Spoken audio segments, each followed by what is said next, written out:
पहले Spiderman brand new day का trailer HD में लीक हो गया और उसी दिन ही स्पाइडरमैन ब्रांड न्यू डे के ट्रेलर के साथ साथ हमारे एवेंजर्स डूमडे का सेकंड ट्रेलर भी लीक हुआ जो उसमें हमारे थॉर भैया पे ही आधारित था।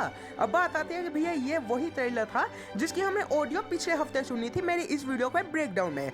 वो बात आती है कि यहाँ पर भाई बहुत सी चीजें चेंज होगी, जैसे कि हमें विजुअल दिखने को मिल गए कि मैं थॉर भैया कहाँ पर है और अच्छे तरीके से हमें समझ आया कि भैया ये एवेंजर डूमडे का ही एक सीक्वेंस होने वाला है।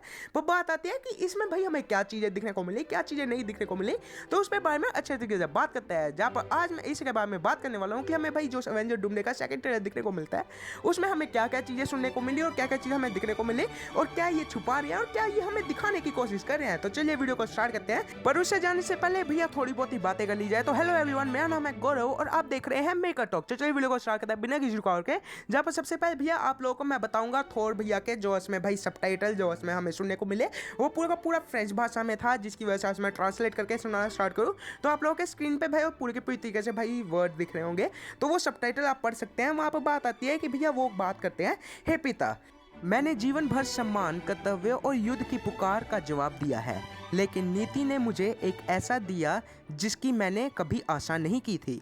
एक बच्चा, एक ऐसा जीवन जो तूफान से बचा रहा। मुझे सभी पिताओं की शक्ति प्रदान कीजिए ताकि मैं एक बार फिर लड़ सकूं, एक नए शत्रु को पराजित कर सकूं और उसके पास लौट सकूं, एक योद्धा के रूप में नहीं बल्कि एक रक्षक के रूप में। वह युद्ध नहीं जानते बल्कि चिंता जानते हैं, ऐसी चिंता जो मैंने कभी नहीं जानी। हे पिता, मैं आपसे विनती करता हूँ, मेरी प्रार्थना सुनिए। और बात आती है कि भैया ये पूरा का पूरा ट्रेलर में ये सारी की सारी बातें ही उसने हमारे थॉर भैया ने आवाज़ में वही सुनने को मिल रही है। पर बात आती है कि भैया ये जो ट्रेलर है इसके विजुअल्स के बारे में बात करना स्टार्ट करें तो भैया हमें सबसे पहले एक जंगल का भाई सीन दिखाया जाता है जहाँ पर हमारे थॉर भैया धीरे धीरे चल रहे होते हैं, ड्रामेटिक म्यूजिक बज रहा है और फिर उसके बाद एक हमें सीक्वेंस दिखाया जाता है, एक मेमोरी का सीक्वेंस जहाँ पर हमारे थॉर भैया की बेटी लव लेटी हुई है बेड पे और एक हमें भाई घर दिखाया जाता है लक्कड़ का बना हुआ। बात आती है कि उस घर में हमारी भाई थॉर की बेटी लेटी हुई है और हमारे थॉर भैया उसे पास आते हैं, उसे उठाते हैं, उसके माथे पे पारी करते हैं और फिर उसे वापस से लेटा देते हैं और फिर हमारे थॉर भैया को दिखाया जाता है उसी जंगल में चलते हुए। और फिर एक और सीन आता है जब हमारे थॉर भैया बैठे हुए हैं और स्टॉर्म ब्रेकर को अपने सिर के पास रखा हुआ है और प्रार्थना करते हुए दिखाई देते हैं।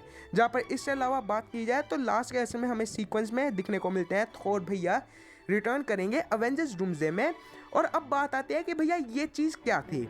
ओवरऑल बात की जाए तो भाई इस पूरे के पूरे ट्रेलर में हमें भाई समझाया क्या गया है कि मैं थॉर भैया में प्रार्थना करें अपने पिताजी से कि उन्हें ऑल ओडिन फोर्स दीजिए, मैं कि ऑल फादर्स की फोर्स दीजिए। और अगर आप जानते हैं तो कॉमिक बुक्स में हमारे थॉर भैया असल में ओडिन फोर्स मांगते हैं। और मेन बात आती है कि अब भाई वो एक नया भाई विलन आ चुका है और उससे हमारे थॉर भैया लड़ने वाले हैं और वो तैयार हो रहे हैं प्रार्थना करते हुए अपने पिता से कि हमें उसको और भी समय दीजिए, अपनी बेटी के पास वो वापिस से लौट सके, एक योद्धा बन के नहीं बल्कि एक बच्चे का बाप बन के। और ये चीज़ काफ़ी इंटरेस्टिंग थी और काफ़ी ज़्यादा ब्यूटीफुल थी। अब मेन बात आती है कि ये पूरे के पूरे ट्रेलर में इंटेंस म्यूजिक के साथ ऐसे में हमें दिखाया गया कि मैं थॉर भैया प्रार्थना कर रहे थे, ये चीज़ें हमें भाई सामने सामने दिखा दी गई। पर मेन बात भैया ये आती है कि भैया इस पूरे के पूरे ट्रेलर में आप लोगों को भाई ये तो चीज़ दिखने को मिली पर हमारे थॉर भैया ये चीज़ नहीं जानते कि वो लड़ किससे रहे हैं। मैं कि हमारे थॉर भैया ये तो जानते हैं कि भैया कोई बड़ा विलन आ चुका है पर उसे उन्होंने देखा नहीं है। मैं कि हमारे डॉक्टर डूम भैया के बारे में वो पता नहीं है, पर वो लड़ने के लिए तैयार हो चुके हैं। और मेरे हिसाब से प्रोबेबली और हम सोचना स्टार्ट करें यहाँ पर हमारे थॉर भैया की जो बेटी है वो बीमार है, क्योंकि वो बंदी असमें भाई लेट रही होती है, बच्ची लेटी हुई है, उसे हमें भाई कहीं पर बोलते हुए दिखाया नहीं गया। मैं कि वो भाई आंखें भी नहीं चपक रही होती, उसे बस उसने माथे पे पारी की और लेटा दिया सुलाने के लिए। और मेरे हिसाब से प्रोबेबली ये हो सकता है कि असल में हमें भाई दिखा रहे हो, क्योंकि हमारी थॉर की जो ये बेटी आती है वो उसमें हमारी गौर बुच्चर की बेटी आती है। और हमारे ये गौर जो है भैया उन्होंने असल में भाई अपनी बेटी को जब वापस से मांगा वो असल में मांगा था इटर्निटी से, और इटर्निटी की पूरी पावर इसमें इसके सामने आ गई थी। बाकी ये एक फैन थ्योरी आती है और इसके बारे में मैं अच्छे तरीके से बात करूंगा एक अगली वीडियो में। उससे पहले मैं हमारे स्टीव भैया वाले हुए ट्रेलर पे बारे में बात करूंगा। बाकी यही था भाई ट्रेलर आपके सामने। बाकी आप लोग अपना ओपिनियन बताइए, आप लोगों को ट्रेलर कैसा लगा। वीडियो अच्छी लगा तो वीडियो को मारिएगा लाइक और चैनल को मारिएगा सब्सक्राइब। वीडियो और भी अच्छी लग जाती है तो अपने दोस्तों के साथ शेयर जरूर कर देगा।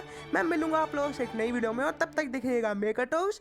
और उसके अलावा भाई सबसे पहली बात आती है कि भैया ये जो ट्रेलर इसमें भाई लीक हुआ ये रियल था, तो हाँ भैया ये रियल है। ये इसमें फ्रेंच के भाई किसी थिएटर से भाई शूट किया गया है, फुल फुल्ली भाई HD वाले कैमरे से, जो काफ़ी ज़्यादा इंटरेस्टिंग लगा। हमें मिल गया, ये फ्रेंच भाषा में था, जिसको मैंने ट्रांसलेट करके आपके सामने रख दिया। विजुअल आपके सामने रख दिए, विजुअल आपको दिखा नहीं सकता है क्योंकि कॉपीराइट स्ट्राइक पड़ गया तो मेरा ही चैनल उड़ेगा। बाकी भाई मैं मिलूंगा आप लोगों से नई वीडियो में, और तब तक देखिएगा मेका टॉक्स। और हाँ भैया, मैरी क्रिसमस आप लोगों को। Stop it.